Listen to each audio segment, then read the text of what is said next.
අම්මා මල්ලි මං ඕක අහුනොත් තලනවා. කවුද? මීයව. අපේ ගෙදර ඉන්නවා දාරපත මීයෙක්.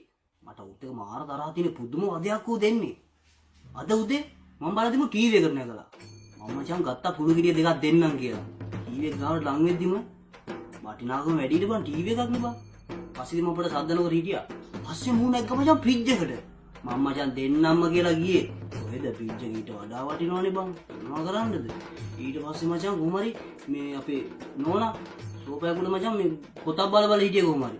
මචං මීයා නැග්ග මචං ගෑණිගේ ඔළුවට. අන්න මචං දැන් ගහනවා නම් ගහන්න පුළුවන්. ඒ තමයි අවස්ථාව. වටිනාකම අඩුයිනේ මල්ලි. ගත්ත මල්ලි කුළු ගෙඩිය අතට S2ක් පියාගත්තා. S2 පියාගත්තට පස්සේ කොහොමද හරියට මීයට උදින්න ගහන්නේ? දැන් කවුද මීයට වදින්න ගහන්නේ? ඕකටත් මල්ලි මම S2 පියාගෙන එක හැක් කරලා බැලුවා.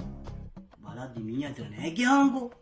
පස්සේ මචං මම පොඩ්ඩක් එහෙම වටපිට බැලුවා. බලද්දි මචං මු රේඩියෝකට නැගලා. මම දන්නවා මචං රේඩියෝකට නැගලා හිටියොත් මම උට ලොවෙත් ගහන්නේ නෑ කියලා. මොකද මචං මම රේඩියෝකට පට්ට ලව් මචං. ඒක නැතුව මට බෑනේ.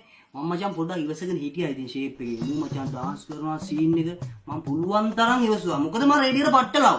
ඒ හින්දා. ඔන්න එතකොටම මල්ලි රේඩියෝකේ සින්දුවක් යනවා. මේ වදේකී ජීවිතය කියලා. බලන්න මල්ලි මීයන්ගේ වදයක්ලු ජීවිතය කියන්නේ.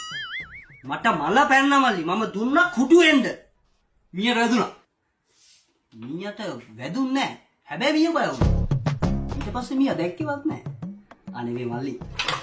ඉන්නවනම් මට මේ මොකක් කරේ කියලා දීපන් ඈ. මේක නැතු පට්ට පාළුයි බං. මේක මහ ලොකු කේස් එකක් නෑ. පොඩි කේස් එකක් නේ නේද? ඔයා කිව්වේ ඒක තියෙන්නේ.